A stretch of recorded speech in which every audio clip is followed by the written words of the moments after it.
Oh iya, berarti pengaruh ya Pak, yang gedung cyber kemarin kebakar ya Pak? Pengaruh. Yang meledak itu Pak? Pengaruh. Baik, kita mulai. Bismillahirrahmanirrahim. Assalamualaikum warahmatullahi wabarakatuh. Waalaikumsalam warahmatullahi wabarakatuh. Bertemu kembali dengan saya Dr. Jerry malam ini di kelas Digital Marketing. Dan pada malam ini kita masuk ke chapter 10, yaitu e-commerce and shopping product listing ads. Di topik ini, Kagan agendanya adalah membahas mengenai bagaimana e-commerce landscape, peta e-commerce dunia. Ya. Kemudian bagaimana perkembangan terhadap e-commerce, baik secara online storefront dan omni-channel. Kemudian bagaimana perbandingan antara marketplace, Google Search Engine, dan online storefronts. Kemudian bagaimana evolusi dari e-commerce, dari software as a service dan subscription models. Kemudian product listing ads, bagaimana Google memberikan fitur product listing ads dan Google Analytics dalam pengembangannya. Kemudian bagaimana perkembangan dari e-commerce, branding dan packaging kepada customer behavior.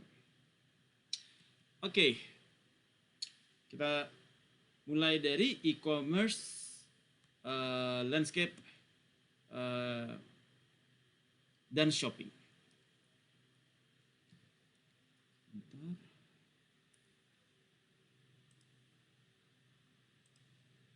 Jadi bisnis model dari e-commerce yang common adalah mereka menjual kepada goods and services melalui digital storefront. Jadi this is the most common, seperti yang Anda lakukan saat ini. Ya, Anda membangun digital storefront, yaitu apa? Apa yang dimaksud dengan digital storefront? Websites. Anda membangun your digital storefronts yang tujuannya menjual terhadap goods dan services. Ini adalah the most common online business model. A world of new challenges and opportunities untuk both online dan offline. Jadi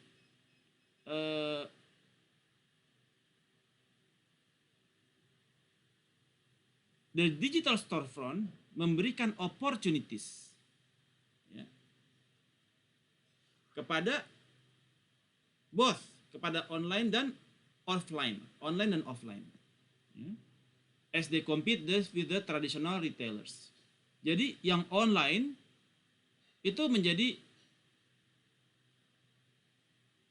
bisnis modelnya mereka sudah jalankan, dan yang kepada offline ini menjadi opportunity bagi mereka untuk going into omni channel. Jadi dia bisa having both, yaitu disebut dengan omni channel, di mana omni channel mereka memiliki brick and mortars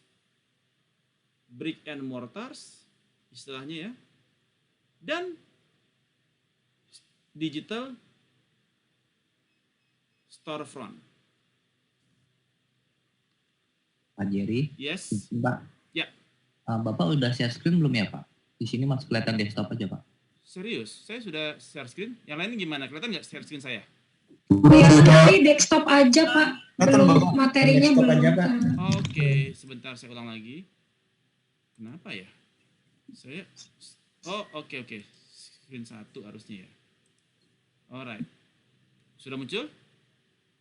Sudah, Pak. Ya, Pak. Tadi Anda semua buka materi kan? Iya Pak, lagi lihat materi yang Bapak bilang Ya. online storefront. Jadi di dalam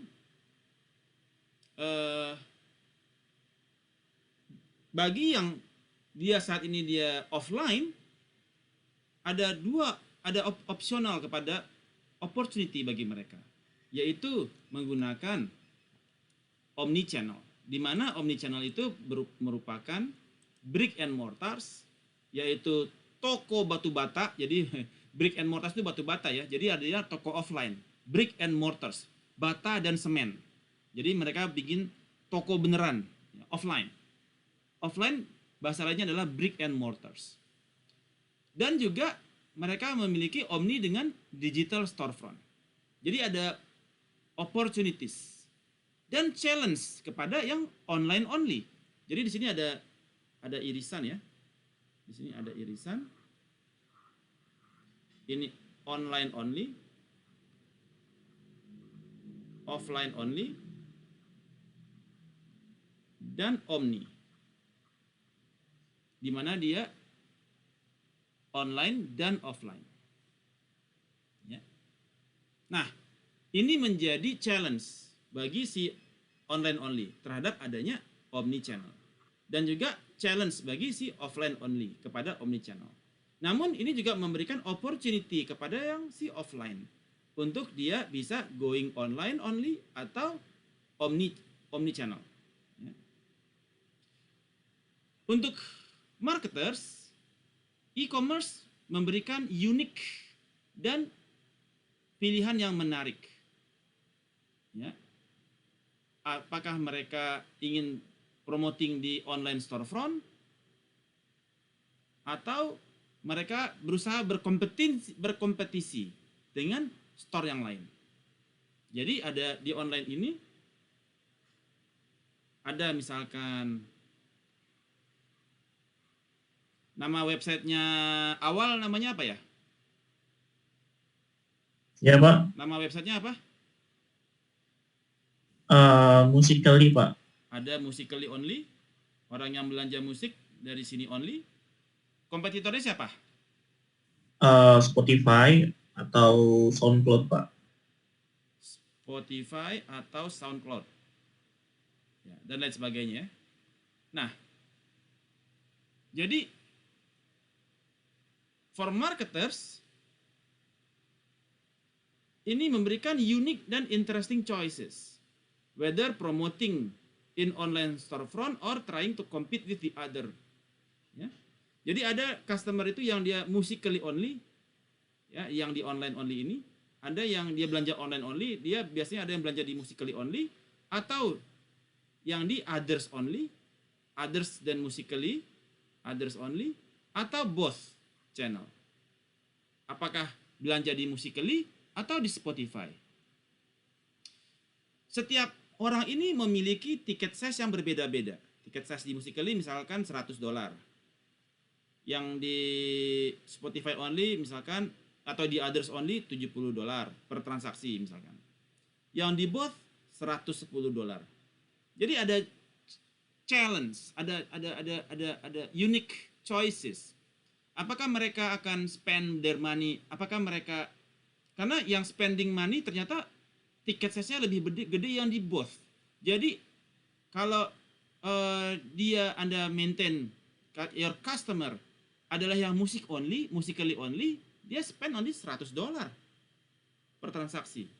Tapi yang bertransaksi ke both, baik Musical.ly maupun Spotify, SoundCloud, dan lain sebagainya, mereka spend satu bulan $110. Mana yang lebih menguntungkan bagi Anda?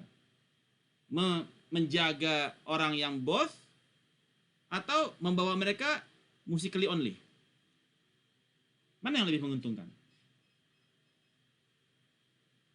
Yang both atau Musical.ly only? Musical.ly, Pak. Musical.ly only. Spending mereka, oke, let's say ini 70 ya. Ini $150 50 misalkan. Mana yang lebih menguntungkan? Musically only atau both? Spotify dan Musically, di mana mereka tiket size-nya 150.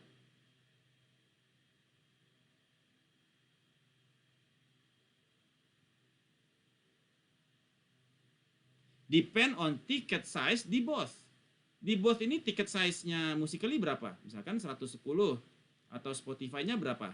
40. That can happen, ya.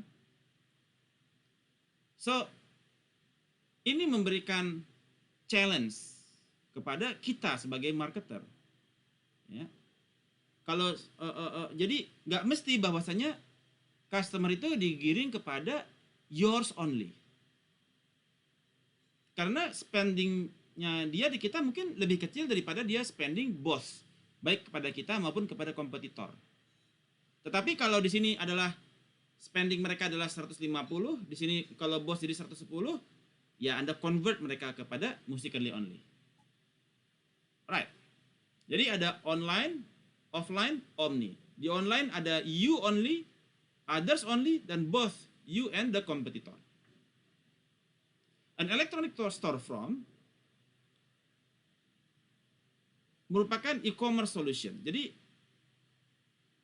website Anda itu di dalam e-commerce solution merupakan e-commerce solution untuk merchants, ya, perusahaan yang ingin hosting websitenya dia, yang mendapatkan mengiklankan produk dan service mereka kepada customer yang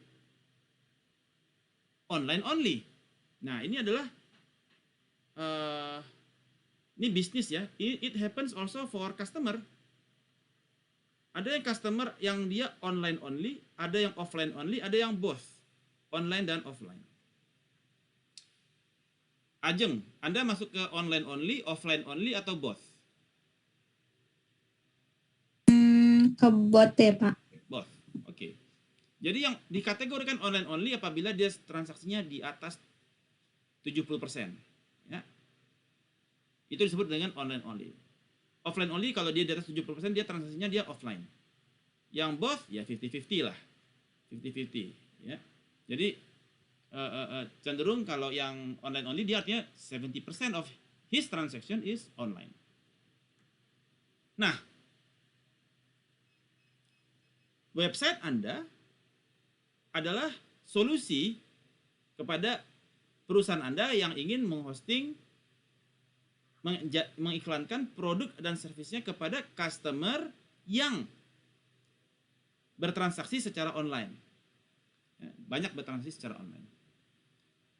Storefronts atau websites itu presents an opportunity untuk menangkap data. Data capture at every level of the funnel. Mulai dari customer awareness, dia IP address-nya buka ke website Anda, ya, loyalty, relationship, dan lain sebagainya. Jadi ketika Anda punya website, itu salah satu cara untuk capture data.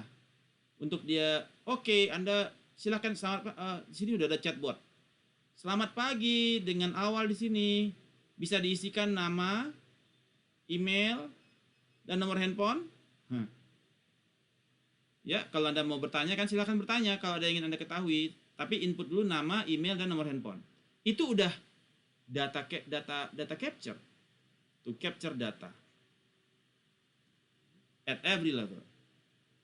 Nanti setelah nama emailnya sudah dapat, ada kira-kira 70 juta email yang berkunjung, bertanya, Anda udah bisa pakai email blasting di sini. Email blasting. Nah, e-commerce has opened the door for new advertising model. We talk about this. Ya. Ada display advertising model dan a lot more new advertising model seperti product listing ads yang akan kita bahas nanti. So far so good. Araso? Questions? Araso, Pak. Gak ada yang tanyakan? Oke. Pak, tanya Pak. Oke, silakan Gideon. Ini kan tadi dinyatakan online only atau offline only kalau transaksi Ya. di atas 70% ya Pak ya. Yes. Nah misalkan Pak kayak saya nih jasa untuk kaligrafi, semua transaksi memang di online dulu Pak, baru nanti kita ketemu fisik. Berarti itu termasuk yang dimaksud transaksi itu pembayarannya semuanya Pak ya? Atau ketika saya ketemu offline itu juga dihitung transaksi Pak? Oke, ada dua perspektif ya. Ada yang dia search online, buy offline, ya. Itu dia adalah offline dia, karena pembayarannya offline ya. Kan semua orang bisa search online kan? Ya Pak. Yap. Bagi Anda yang jadi yang dikatakan dia online only adalah transaksinya online. Offline transaksinya offline. Ya, karena semua orang bisa melihat secara online kan gratis. Tapi yang membedakan adalah transaksinya kan, online atau offline. Atau yang both, online dan offline. Kebayang gitu kan? Oh, oke Pak, baik Pak. Transaksinya. Oke? Ya Pak. Oke, pada basically semua online kan? Yang membedakan transaksinya kan? Ya kan? Ngelihat semuanya kan, ngelihatnya semua di online, di apps, di desktop, mobile. Harganya berapa? Harganya berapa? Tapi bagi yang mereka offline only, dia datang ke toko. Pak, tokonya di mana? Ya kan? Dia belanja Offline di itu toko. berarti termasuk kayak COD juga itu ya, termasuk offline juga ya Pak? Yes, itu offline only itu. Jadi profil bangsa kita itu banyak yang masih offline ya. COD gitu kan. Jadi transaksinya tidak bisa dibaca di online. Transaksinya secara offline. Arasa? Satu lagi Pak, Yes. mungkin untuk range omni channel itu memang harus 50-50 ya Pak? Atau Enggak, mungkin 60-40 masih bisa. Masih bisa 60, ya Pak? 40, 40, 60, 50, 50 di dalam range itu ya. Tapi kalau udah lewat 70 itu udah ke online itu dia. Oh, oke. Lebih Baik. dominan online artinya kan 70% kan? Iya Pak, terima kasih Pak. Oke. Alright, good. Nah, saat ini sampai tahun 2021 itu terjadi retail e-commerce sales mengalami di worldwide mengalami peningkatan yang signifikan. Jadi naik terus nih. Ya. Mengalami peningkatan yang signifikan. Ditambah dengan kondisi COVID-19. It is even eksponensial barangkali ya. Dan holiday shopping continues to grow. Ya, ada online sales untuk Thanksgiving Day, Cyber Monday ya, atau Lazada atau apa gitu ya. Tokopedia ada pakai BTS bikin acara apa gitu ya. So the shopping records year on year growth is exponentially increase, year on year growth. Ya. Tokopedia barangkali dia udah begini nih di tahun 2021 ya. Udah ngeboost gitu ya. Lazada marketplace mostly. So the year on year online shopping record is increasing. Ya. Dan there is a strong growth terhadap traditional categories di dalam online. Ada electronics, clothing, toys, jewelries itu menjadi top purchase ya di dalam merchant. Jadi di dalam marketplace itu ada yang disebut dengan merchant kategoris. Ya. Kemudian baru merchant name. Ya. Merchant kategoris contohnya electronics. Ini disebut dengan merchant kategoris. Clothing, toys, jewelries, electronics dan sebagainya. Merchant name-nya macam-macam. Yang misalkan ini ada lagi misalkan ini electronics, misalkan Electronic City, ya. Kemudian apa lagi? Bineka dan sebagainya. Clothing, merchant name-nya apa? Ada Zara, ada Uniqlo, ya, ada H&M dan sebagainya. Jadi merchant kategori apa lagi? Ada lagi otomotif. Nah, ini menjadi merchant kategori. Ya.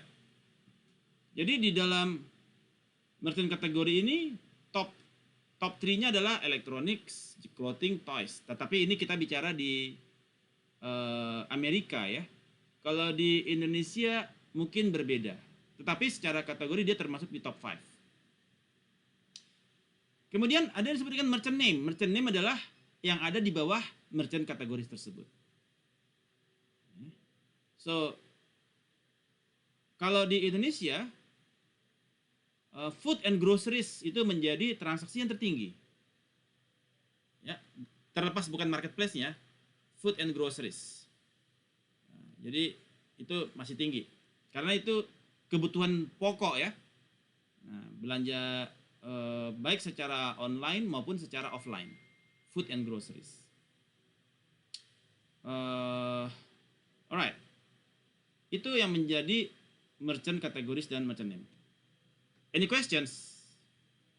So far so good? Kapish? Mantap, Pak. Alright. Contoh, Pak. And then mobile continues to grow. Ya, minggu lalu kita sudah bahas mengenai mobile ya. Antara mobile dan desktop. Nowadays, mobile continues to grow. 4.5%. Kecil ya, dari e-commerce sales were made in mobile device. Ya. In 2017. Dan di tahun 2020 diharapkan bisa mencapai 50%. The research firm estimate that the mobile sales will increase 32% di tahun 2018 dan mencapai 208 billion US dollar. Peningkatan 32,7. Ya. Nah, ini adalah e-commerce adalah leaders the US in negara-negara ya, negara-negara yang menjadi leader di dalam e-commerce adoption. Bagaimana mereka mengadopsi e-commerce? Tertinggi Inggris, kedua South Korea, Jerman, Sweden, USA. Indonesia di mana ya? Masih di bawah ke Indonesia. Malaysia di sini nih. Malaysia. Itu ada setelah Meksiko, Pak. 40%, Pak. Setelah Meksiko, Malaysia. Belakang, Pak. Belakang, Pak. 40%, 40%, Pak. 6 paling terakhir. Iya. Ternyata di sini dia di tahun 2014. Menurut Kagan ya. Nah, Amerika masih tertinggi ya. Nah, jadi e-commerce adoption. Ya. Percentage of population who bought something online via any device in the past months. Oke. Jadi berapa persen dari populasi? Ternyata Amerika itu dia dari total populasinya dia 100% itu yang bertransaksi itu 69% dari total populasi itu belanja online. 69% dari warga Amerika belanja online. Sementara Indonesia 40% dari total populasi dia belanja online. Percentage of population who bought something online via any device. Jadi dia mencari uniqueness ya, mencari unik dari. Jadi kalau kita punya 5 device, dicari yang paling recent berapa? Nah, itu yang satu itu aja ya. Jadi dari 270 penduduk Indonesia cuma 40%. Baru 40% yang bertransaksi secara e-commerce, menggunakan e-commerce. So, ini menunjukkan masih besarnya opportunity kepada dunia commerce. Ya. bahwasanya ini akan meningkat terus ya, meningkat terus. Jadi dan semakin tingginya perkembangan mobile, maka sebagaimana kita bahas minggu lalu, the future is in the mobile marketing, apps, ya, apps. Nah, kemudian tadi ini apa? E-commerce penetration. Oke, ini adalah M-commerce penetration. M-commerce. Ini e-commerce adoption. Dia bisa via mobile, bisa via desktop, ya. Jadi dia ini umum. Tapi kalau bicara mobile commerce, nah, mobile commerce artinya dia via mobile. Amerika 36% yang pakai mobile. Wah, turun ya. Jadi dari 69% penduduk Amerika bertransaksi e-commerce, hanya 36% dari mereka yang pakai mobile. Sisanya 64% pakai desktop. Jadi sisanya pakai desktop ini ya. Indonesia mana ya? Ini dia. 31%. Hanya 31% yang pakai mobile. 70%-nya pakai desktop. Is that bring something to you? Kenapa kita bertransaksinya cuma dikit yang pakai mobile? Kenapa kita lebih besar transaksinya pakai desktop? Ya. Itu menjadi pertanyaan. Ya. Mobile commerce transaction lebih rendah daripada desktop transaction. Secara time, waktu memang banyak kita pakai mobile. Waktu yang di-spend. Tapi transaksinya nggak di mobile, transaksinya di desktop. Sama kayak orang belanja, ngelihatnya online, belanjanya offline. Ini kita juga ngelihatnya di mobile, belanjanya di desktop. Kenapa? Terjadi mobile commerce gap. Mobile commerce gap is the monetization gap that exists between consumers' mobile browsing habits and their mobile buying. Jadi ada gap antara time spend yang di-spend di mobile dengan volume transaction yang menggunakan mobile. Jadi kita lihat di sini. Ternyata time spend yang kita habiskan waktu antara mobile dan desktop 69% itu mobile. Desktop cuma sedikit 31. Tetapi your money spend hanya 20% dari total spending itu lewat mobile. 80%-nya masih lewat desktop. Jadi terjadi fenomena. Anda semuanya sosial media di handphone, segala macam di handphone, tapi kok transaksinya di desktop? Kenapa? Ada beberapa yang menjadi reasons. Pertama adalah security concerns. Sebagaimana yang Anda ketahui, handphone Anda, semua apps-nya di allow. Data Anda, keyword Anda, password Anda bisa dibajak sama orang lain. Handphone anak saya 24 jam saya bisa lihat layarnya seperti apa. Dan anak saya nggak tahu. Dia lagi Mobile Legends, saya kontrol tuh handphone. Jadi saya ada layar, saya bisa ngelihat, aktifin 24 jam, 7 hari seminggu, layarnya handphone anak saya. Dan saya juga bisa melihat lacak posisinya dia dimanapun dia berada. Jadi kalau dia buka mobile banking, saya bisa lihat tuh dia ngisi apa aja. Jadi we don't know apakah kita juga dilihat oleh kakak tertua. Seperti itu. Kita nggak tahu juga apakah kakak tertua juga dilihat oleh kakak pertama. Jadi layar kita dilihat juga oleh kakak tertua. Kita ngelihat anak pertama, kita lihat. Ya kan? 24 hours, 7 days a week. Mata orang tua ini. Tapi mata kita juga layar kita juga dilihat oleh Kakak pertama siapa? Ya, kita tahu lah misalkan. Ya kan? Karena aplikasinya sudah allow. Jangan-jangan itu semua juga lagi nonton kita. Layar kita lagi buka apa aja. Dia nonton bareng. Kayak nonton layar tancap gitu ya. Mereka juga ketawa-ketawa tuh ngeliat Anda lagi main TikTok gitu ya. Lagi main Bigo gitu. Ya. Jadi tidak ada lagi privacy di dunia ini. So, are you happy with that? Do you like that? Enggak. Ya kan? Kita butuh privacy, Pak. Kita butuh privacy, tetapi teknologi memberikan Membuat kita kekuatan untuk punya mengetahui privacy. semua gitu.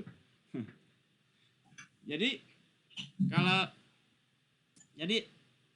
tapi itu kita menjadi tahu kan. Jadi begitu Anda bikin apps, Anda allow, Anda bisa apakah Anda allow kita mengaktifkan kamera? Yes. Apakah Anda mengallow kita mengaktifkan mic? Yes. Apakah Anda mengallow kita membaca log? Silahkan. Kalau nggak kita allow, aplikasi nggak diinstal kan? So, security concerns di sini. Ya. Mengapa mereka tidak mau bertransaksi menggunakan mobile? Ntar mereka tinggal nonton tuh. Oh, passwordnya ini. Oke. Terus Anda salah. Terus Anda buka matanya kan, muncul ting tung. Nah, itu dia passwordnya. Selesai barangnya. Karena layar Anda mengizinkan mereka membuka layar Anda. Kemudian reasons for not converting, ini yang pertama ya, security reasons. Yang kedua adalah cannot see product detail. Ya, karena ada terbatas ya layarnya ya. Layarnya kecil, nggak bisa ngeliat produk secara detail. Navigasinya dia lebih sulit. Kemudian tidak bisa browsing multiple screens di websitenya dia menggunakan handphone. Too difficult to input details. Ya, kalau input details, input lagi, nama, alamat, terus nomor KTP, panjang lah gitu ya kalau di handphone ya. Repot. Paling tinggi adalah security concerns. Bagi orang-orang yang concern kepada security. Bagi orang-orang yang nggak concern, ya udahlah. Duit gua depositoin semua udah. Kalau mau nyolong kan nggak bisa gitu ya. Yang bisa dicolong kan cuma duit tunai yang ada aja di bank gitu. Tetapi your behavior, perilaku Anda, kegiatan Anda, chat-chat Anda semua mereka bisa baca. Itulah yang terjadi dengan si pinjol kan. Teman-teman kita di chat semua kan sama pinjolnya kan. Ada kemarin yang saya pernah cerita ya. Ada mahasiswa minjem ke pinjol, terus dia telepon saya dari pinjolnya. Ya. Kenapa? Dia bisa baca log nomor handphone yang ada di handphone. Bapak kenal si ini? Enggak kenal saya udah curiga kan nggak kenal. Enggak tahu saya nggak kenal. Ah, Bapak jangan bohong. Kenapa kok tahu? Jangan bohong. Nomor Bapak ada di list nomor handphonenya dia. Nah, kayak gitu kan. Dan dia pernah WhatsApp Bapak untuk masalah ujiannya segala macam. Jadi dibaca itu chat kita sama si pinjol. Karena di allow. Aduh, mengerikan. So far so good, kapish? Pak, tapi kalau untuk sekarang sih bisa dipilih apa ya? Itu ada pilihan low kalau misalnya aplikasi dibuka aja kayak gitu kan, berarti dia nggak bakal bisa mencuri saat aplikasinya dibuka kan, Pak? Kalau kita kayak begitu, Pak, ya. Jadi tujuannya apps ini tujuannya memang untuk data, Pak. Kenapa orang bikin apps gratis? Tujuannya apa? Cari data. Sekarang seluruh dunia pada nyerang kita tidak melewat biochemical, Pak. Seluruh dunia menyerang kita lewat aplikasi dengan tujuan mencuri data. Ini adalah perang antar negara sebenarnya. Sementara aplikasi kita yang ada di luar negeri apa aja? Nggak ada. Paling cuma Traveloka. Karena Traveloka sudah ada di Filipina, Vietnam, Singapura, sudah ada Traveloka di sana ya. Tapi yang lain-lain dari 100% aplikasi di Indonesia, 90% dari luar negeri, Pak. Betul tidak? Betul tidak? Saya, Pak. Dan itu adalah tujuannya adalah untuk mencuri data. Makanya dibuat gratis. WhatsApp itu kan, nah sekarang WhatsApp mau dibuat untuk bisa dibaca kan, untuk penawaran kan. Instagram itu kan curi data juga dia. Facebook itu kan curi data kita. Nah, jadi TikTok itu kan curi data. Dan Anda dengan senang hati membiarkan data Anda dicuri kan? Dan itu yang pemilik data siapa? Luar negeri. Sementara kita mencuri data orang di sana, nggak ada Pak. Kita nggak sanggup mencuri data di sana. Nggak ada aplikasi kita yang dipakai orang di sana. Nah inilah yang menjadi dilema saat ini. Arasoh? Arasoh. Alright. Nah, where do consumers start when they buying online? Jadi ada 3 tempat di mana alternatifnya kita untuk membeli online. Pertama adalah marketplace. Ya, kalau Anda mau cari barang, Anda cari marketplace. Yang kedua, search engine dari Google. Yang ketiga, langsung ke websitenya Musical.ly. Ya. Nah, di marketplace ini, maka Anda sebagai marketer, Anda sebagai marketplace company, yang tadi saya bilang, ada 3 alternatif. Tokped only, others, other marketplace, atau both. Tokped and others. Ya. Ternyata yang Tokped only 29%. Di sini contohnya Amazon lah contohnya ya. 29%. Kemudian other marketplace-nya misalkan Tokopedia ini 40% misalkan. Others-nya dia misalkan 30%. Yang ini yang both 30%. Jadi yang Tokped only 40, both Tokped dan others 30, yang other marketplace only 30. Ini ada Bukalapak, Lazada, Blibli, dan sebagainya. Ya. Dari sisi marketplace. Yang kedua adalah dari sisi search engine. Ya. Nah,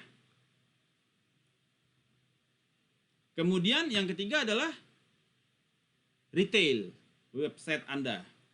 Ya. Retail apps, website Anda, aplikasi Anda, store Anda. Ternyata top marketplace itu dia dari total 100%, top marketplace adalah 29%. Other marketplace 9%, search engine 15%, retail stores 13%, retail website 12%, retail apps 4%.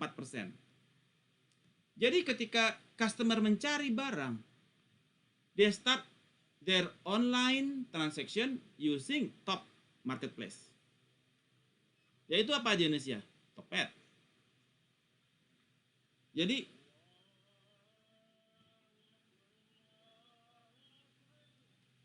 Jadi marketplace yang menjadi customer first stop di dalam mencari barang. Jadi kalau Anda beli, dan itu juga mereka bisa mencarinya lewat mobile, lewat desktop, tapi transaksinya lewat desktop. They transact in desktop, ya, instead of mobile. karena concern dari sedemikian hal. Atau bahkan mereka hanya mencarinya di desktop ya, menghindari kepada mobile. Bagi mereka-mereka yang security sensitive. Security sensitive. Arasa?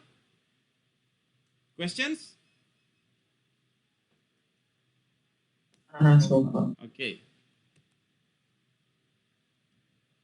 Dari sisi marketplace, ya, apa yang menjadi kelebihan dari marketplace? Mereka memiliki yang disebut dengan long tail inventory. Kita sudah belajar long tail 3 minggu yang lalu ya, atau 2 minggu yang lalu. Di mana long tail inventory adalah selling low volumes of hard find items to many customers. Jadi barang-barang langka gitu ya. Nah, barangnya low volume, jumlahnya sedikit, hard to find kepada many customer.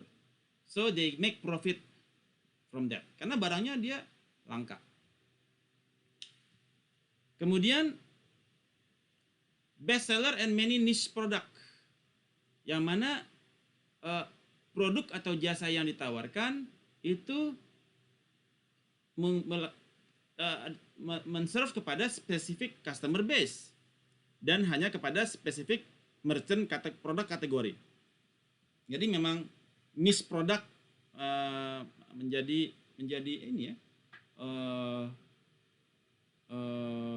untuk spesifik customer base dan produk kategori. Misalkan sepatu langka Nike gitu ya, yang Air Jordan atau yang baru, yang apa, yang ada lagi sekarang sepatu yang nggak sampai ke Indonesia. Kemarin pesannya saudara saya ke Singapura, sepatu Nike yang buat maraton ultra yang ada pegasnya, jadi kalau lari kayak ada pegas yang nendang gitu ya. Nah, sekitar di Singapura belinya. Jadi kemarin teman saya baru pulang dari Singapura bawain itu buat temennya yang pesen. Karena di Indonesia belum masuk. Nah, dijual lagi di marketplace itu menjadi niche product. Karena dia nggak ada yang jual, jadi harga jadi mahal. Sama kayak GR Yaris yang kemarin baru rilis hanya untuk 600 unit. Ketika dijual harganya, ketika dibeli harganya bukan turun, secondnya malah naik jadi 1 miliar. Karena limited edition. Nah, itu ada niche product ya. Kemudian dari sisi marketplace juga ada mereka menggunakan affiliate marketing. Yang mana banyak company yang melakukan advertisement di tempat mereka untuk mengenerate sales. Jadi orang-orang yang menaruh iklan di marketplace itu pada bayar. One click buying. Customer bisa beli di marketplace dengan just one click. Ya, tanpa harus meng-enter shipping, payment dan lain sebagainya. Just one click mereka udah transaksi langsung. Dan free shipping merupakan salah strategi untuk men-attract kepada customer. So, marketplace. Ya, di sini contohnya Amazon ya. Kalau di Indonesia Tokopedia, Bukalapak, Lazada, Pegi-Pegi, JDID dan sebagainya. Ini adalah common strategi yang digunakan oleh marketplace. So far so good? Arasa? Questions?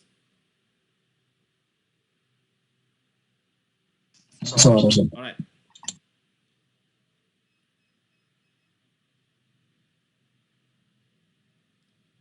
So, the online growth untuk marketplace keep outpacing of the traditional retailers. Jadi kalau traditional retailers dia untuk misalkan kategori elektronik di sini, kalau online growth dia bisa jauh lebih tinggi, apalagi ditambah dengan kondisi COVID-19 ya. Setelah COVID-19 transaksi secara online growth exponentially. So marketplace, this is the everything stores ya. Namun di Amazon ada dua tipikal, yaitu dia bisa B2B dan bisa B2C. B2B dia bisa, B2C dia bisa, C2C pun dia bisa Amazon. Ada 3 kategori.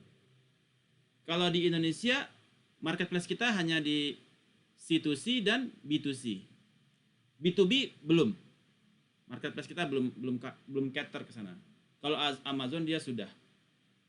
Jadi seluruh kebutuhan B2B mereka punya gudang. Di sini adalah gudang dari gudang Amazon di Amerika ya.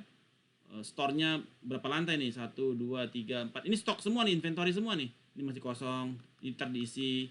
Nah, mereka jaga stok inventory 2.0. 2 minggu barang habis. Jadi, Anda sebagai bisnis harus maintain stok barang 2.0. Karena tempat terbatas ya, tempat terbatas di Amazon. Dan dia mengirim ke seluruh dunia. Sama seperti Alibaba. Yang mana Alibaba kirim dari China ke Indonesia gratis tanpa ongkos kirim. Anda kalau cek status barang dia ada di mana? Lagi di Wuhan, dari di Fusang, dari di mana Guangzhou. Itu kebaca itu di Shopee kalau Anda belanja. Karena dikirimkan dari Alibaba. So dan biayanya gratis. Luar biasa ya. Nah, itu menjadi free shipping menjadi salah strategi mereka untuk attract customer. Dan kemudian yang menjadi tren saat ini adalah marketplace membuat private label kepada produk lines mereka. Apa yang dimaksud dengan private label? Yaitu branding berdasarkan mereka punya nama gitu. Misalkan untuk baterai, ada Amazon Basics. Nah, ini baterai Amazon. Jadi mereka bersaing dengan baterai ABC, baterai Energizer, dan Amazon bersaing, mereka punya produk sendiri. Ya, kemudian ada lagi Amazon Tab. Nah, untuk Bluetooth speaker, ini produk mereka lagi nih, Amazon Tab. Ada lagi ini organic apple blueberry pakai Amazon lagi, Mama Bear Brand. Jadi Mama Bear Brand, bukan susu Bear Brand ya, Mama Bear Brand. Itu private label Amazon juga. So menjadi tren saat ini marketplace menggunakan private labels sama seperti yang dilakukan oleh Carrefour. Mereka membuat private labels untuk produk-produk yang digunakan oleh Carrefour. Ya, semua produk yang ada di sana ada produk Carrefour-nya. Diapers ada punya Carrefour, sabun cair ada yang punya Carrefour dan lain sebagainya. Amazon Bukalapak ya. Dan trennya arahnya ke sana. Bukalapak, Tokopedia membuat private label untuk masing-masing company. Mengapa marketplace seperti Amazon ini successful? Ya. Reasons for success dari Amazon itu bottom line-nya adalah they cannot view Amazon sebagai channel only. Enggak sebagai channel, tetapi juga kompetitor. Jadi mereka naruh barang mereka di kompetitor. Mereka jualan baterai sementara Amazon sendiri punya baterai. Jadi dia bisa istilahnya bikin private label. Mungkin yang bikin ABC juga, tapi di label sebagai Amazon. Dan yang mana barangnya lebih laku punya Amazon daripada punya si ABC sendiri. Padahal pabriknya sama. Sama-sama ABC. Ada kerjasama seperti itu ya. So, this is what makes Amazon successful. Karena mereka sudah berubah. Tidak hanya sebagai marketplace, tetapi dia juga change sebagai private label. Sebagai kompetitor kepada mereka punya pelanggan. So this is the kompetensis yang dibangun oleh marketplace saat ini. Saya lihat kemungkinannya ke Indonesia pun semakin besar. Marketplace dan Bukalapak seperti Bukalapak, Tokopedia membangun private labels. Karena dimungkinkan karena sementara mereka sudah ada kerjasama partnership dengan banyak maker ya, produser. Amazon juga melakukan pembelian kepada Whole Foods. Yang mana Whole Foods itu dia Amazon membuat hybrid model di mana dia mempunyai yang disebut dengan Amazon Lockers. Mereka mengkombinasikan produk mereka yaitu Amazon Lockers dengan Whole Foods. Jadi kenapa orang pada membeli Amazon Lockers? Karena mereka khawatir ya kalau mereka kirim barang itu ke rumah ya dengan kondisi COVID-19 segala macam. Jadi mereka merasa lebih aman barang-barangnya ditaruh di locker Amazon. Ya. Kemudian mereka juga nggak khawatir kalau misalkan mereka keluar kota, barang-barangnya kalau diantar ke rumah itu dia baru pulang seminggu kemudian, tiba-tiba barangnya udah didudukin kucing gitu ya, udah dimakan tikus karena seminggu keluar kota. Jadi begitu mereka order diantar ke rumah, rumah kosong. So mereka bisa mengirimkan barangnya ke Amazon Locker, di mana dengan Amazon Locker ini customer dia bisa ketika on the fly lagi jalan, mereka bisa mampir dulu ngambil barang di locker mereka masing-masing yang tersedia 24 hour 7 days a week. Jadi ada locker dan itu bisa walking distance dari tempat mereka ya, dan ada lokasi-lokasi yang menjadi Amazon Locker-nya mereka. So ini juga menjadi tren di dalam pengiriman barang ke depan. Adanya locker, misalkan di kantor kita gitu ya, dikirim ada locker Amazon atau locker Bukalapak atau locker Tokopedia. Jadi kita nggak diantarin ke kantor ke lantai 17, tapi kalau ditaruh ke locker kita terus dia kunci. Nanti kita bisa buka lagi dengan password yang sudah dikirimkan ke email kita. Jadi dia bisa QR code-nya dia scan, kemudian Anda masukin passwordnya, kemudian locker kebuka. So it is more lebih aman artinya ya, lebih aman karena barang Anda dijamin sampai ke tangan Anda dengan selamat. Alright, so far so good. Ada pertanyaan? Arasoh? Oke. Nah, ke depan dan saat ini pun e-commerce juga melakukan kombinasi dengan SaaS, yaitu Software as a Service, di mana hybrid model antara e-commerce dan SaaS. Mereka membangun apa yang seperti disebut dengan Shopify, yang mana aplikasi Shopify ini mereka membuat building website mereka secara gratis. Kalau udah bagus jadi baru mereka bayar untuk dipublish. Sama yang Anda lakukan dengan simplesite.com, Site123, WordPress, dan Wix, dan seterusnya.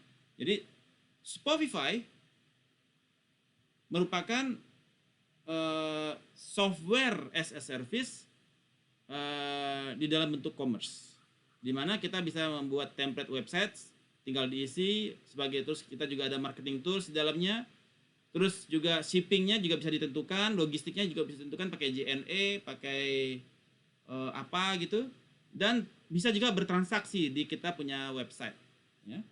So ini menjadi driver kepada perkembangan website sebagai online storefront untuk transaksi ya.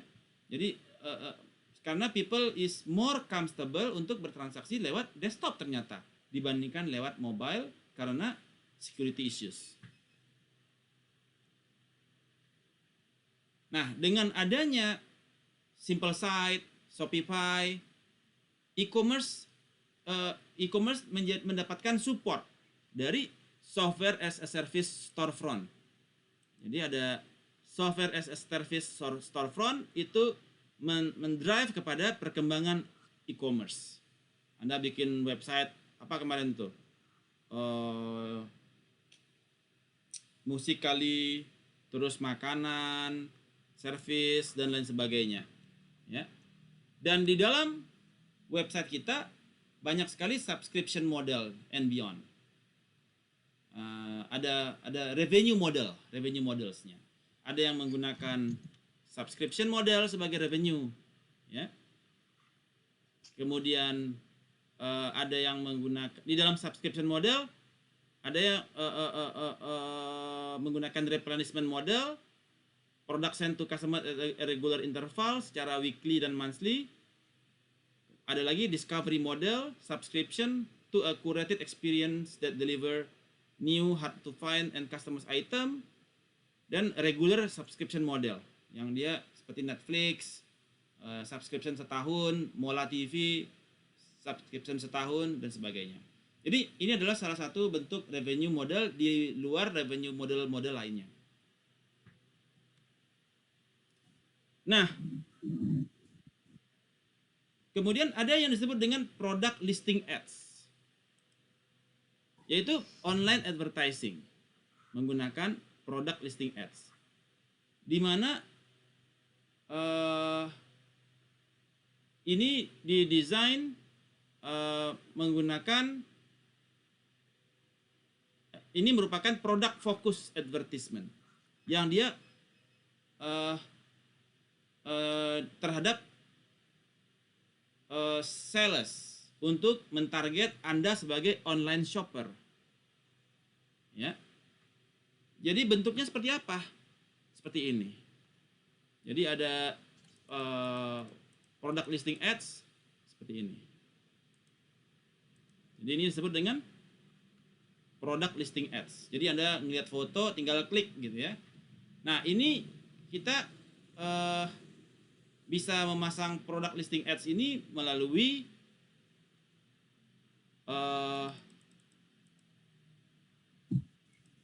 Google Shopping, Google ya, Google Shopping ya.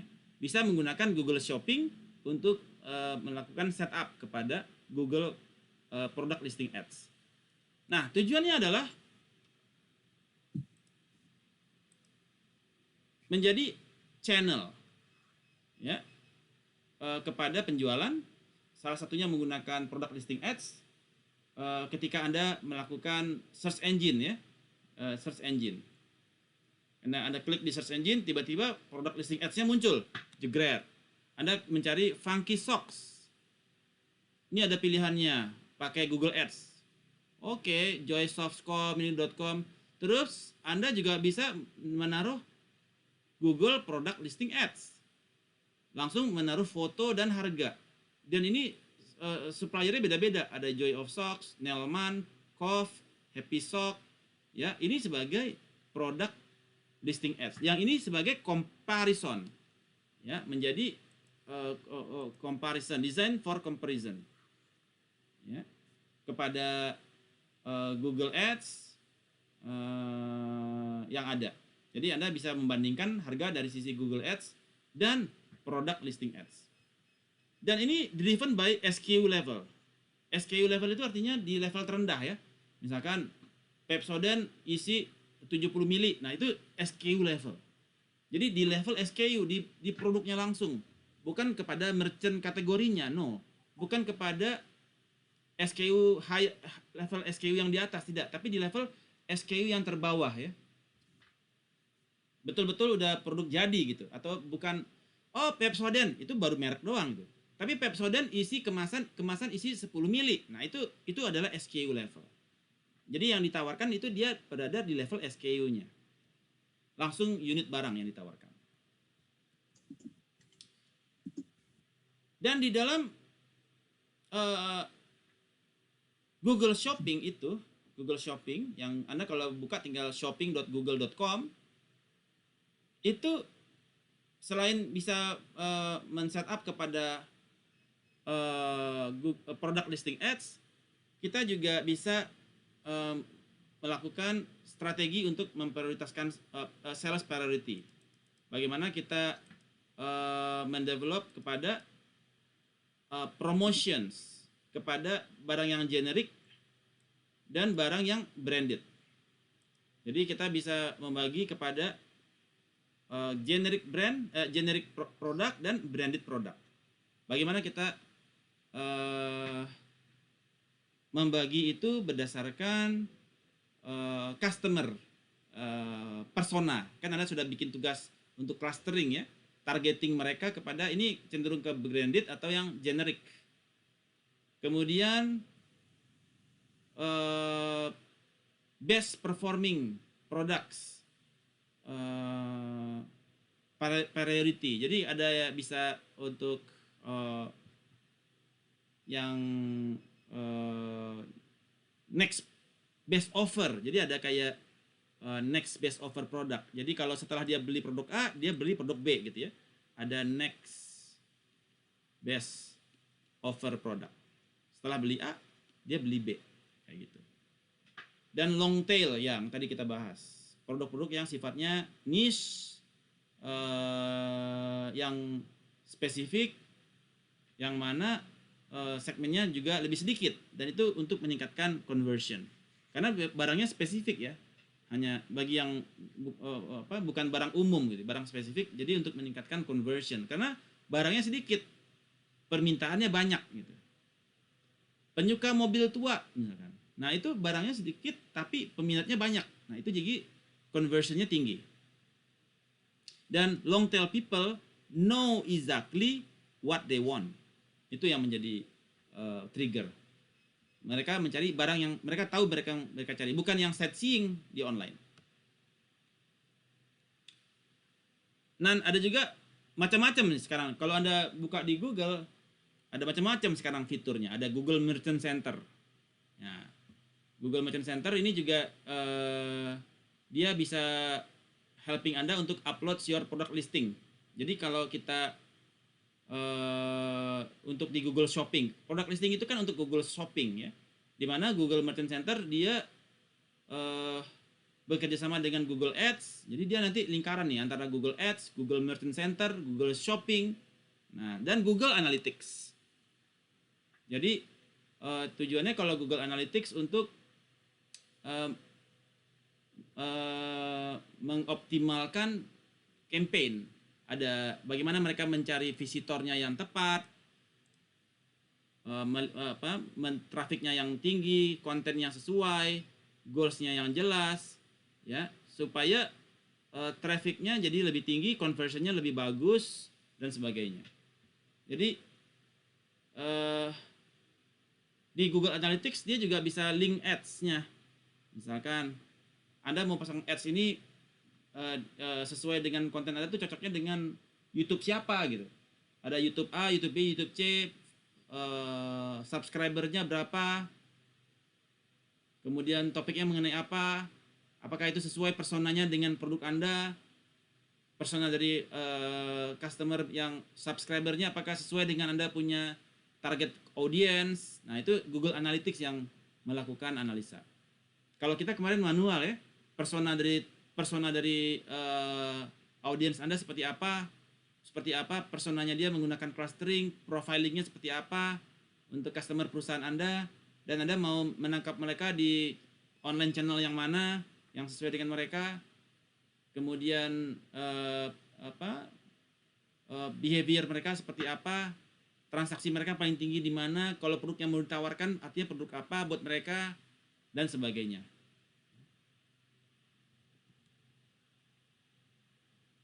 Oke, sponsor produk. Ya, ini adalah product result page untuk di Amazon atau marketplace. Nah, di dalam online advertising dan e-commerce ada yang disebut dengan carousel. Jadi carousel ini dia fiturnya dari apps atau sosial media atau website yang dia bisa posting dengan multiple photos or videos yang bisa di viewed by sweeping atau click left. Jadi di swipe kita bisa ngelihat foto-fotonya gitu ya. Nah, ini juga merupakan salah satu yang meningkatkan engagement dari your potential audience. Ada fasilitas carousel yang bisa Anda manfaatkan.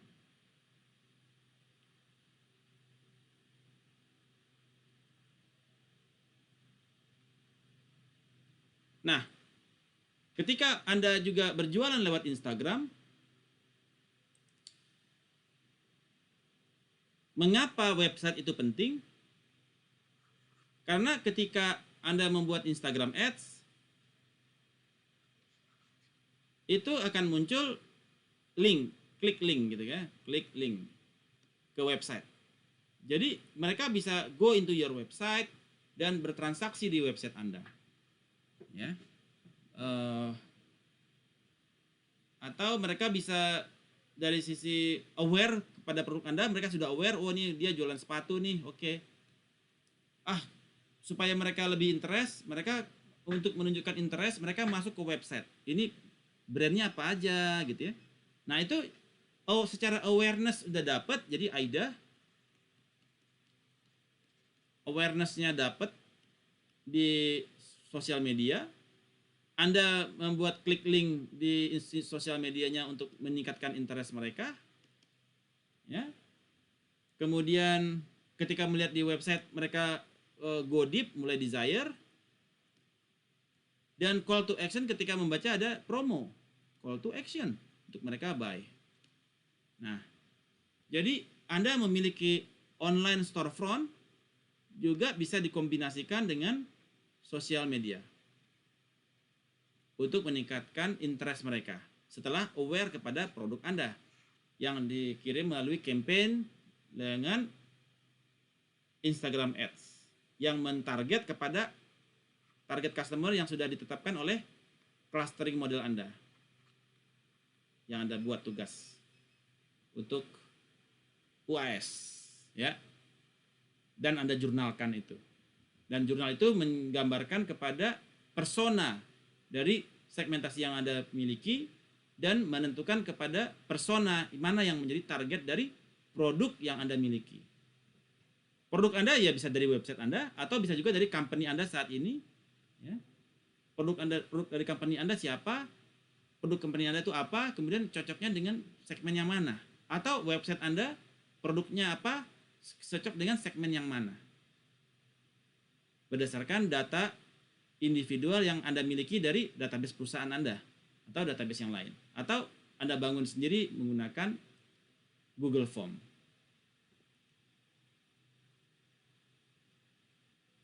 Dan kemudian ada saatnya di mana e-commerce itu dia menemukan moment of truth. Ada yang disebut dengan zero moment of truth. Apa yang dimaksud dengan zero moment of truth? Zero moment of truth adalah kondisi di mana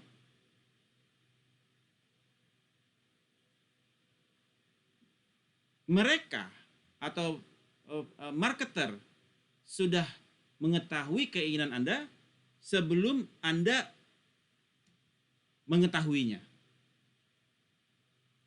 Ngerti tidak kata-kata saya? Mereka mengetahui kebutuhan Anda sebelum Anda mengetahuinya. Caranya begini, kalau Anda ingin merasakan moment of truth, zero moment of truth. Ya, bagaimana Anda mengetahui mengetahui kebutuhan orang sebelum mereka mengetahui kebutuhan mereka. Jadi HP Anda, Instagramnya aktifkan deh. Instagramnya aktifkan, terus Anda ngomong di handphone Anda. Kayaknya saya butuh laptop, saya butuh laptop, saya butuh laptop, butuh laptop, saya butuh laptop. Ngomong kira-kira 30 kali, kayak zikir gitu ya. Butuh laptop 3 kali. Dalam waktu 30 menit akan muncul campaign di Instagram Anda yang jualan laptop. Percaya nggak? Percaya nggak? Saya Pak. Hah? Saya Pak. Udah ngalamin ya? Coba Udah ngalamin Mbak Sofi. Kan luar biasa ya. Baru aja kemarin Pak. Saya kemarin ngetes. Saya kemarin ban mobil, wah ini kayaknya ban mobil ukuran 265/70 ring 18. 265/70 ring 18. Tahu apa yang terjadi? Dia kirim Instagram campaign ke saya, ban merek Dunlop 265/70 ring 18 di Bukalapak. Muncul di Instagram saya. Saya cuma ngomong gitu, ban 2657018. 2657018 dan dia kirim. Ini saya masih lihat nih Instagram saya. Jadi itu disebut dengan zero moment of truth. Karena apa?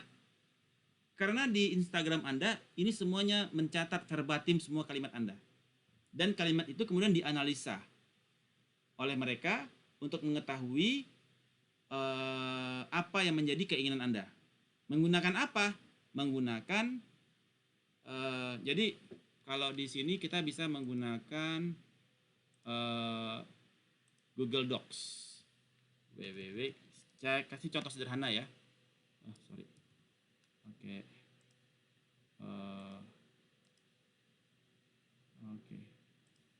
Oke. Google ya. Ini saya pakai Google Docs. Google Docs-nya mana ya? Oh, nggak ada ya? Oh, ini Docs. Kemudian, saya udah pernah contohin belum ya? Udah ya? Sudah pernah belum saya contohin? Udah pernah ya? Ya, udah. Jadi tinggal ngomong, terus Instagramnya mencatat, terus modeling mereka menentukan apa yang menjadi kalimat yang Anda cari, dan kemudian mereka sampaikan berupa campaign di Instagram mereka. So, it happens. Okay. Good. So, that's all the topic of the class tonight. Any questions? Ada pertanyaan? So far so good? Ya, Pak. Oke, good. Baik, kalau begitu next adalah pemaparan, presentasi kepada hasil karya Anda. Kepada yang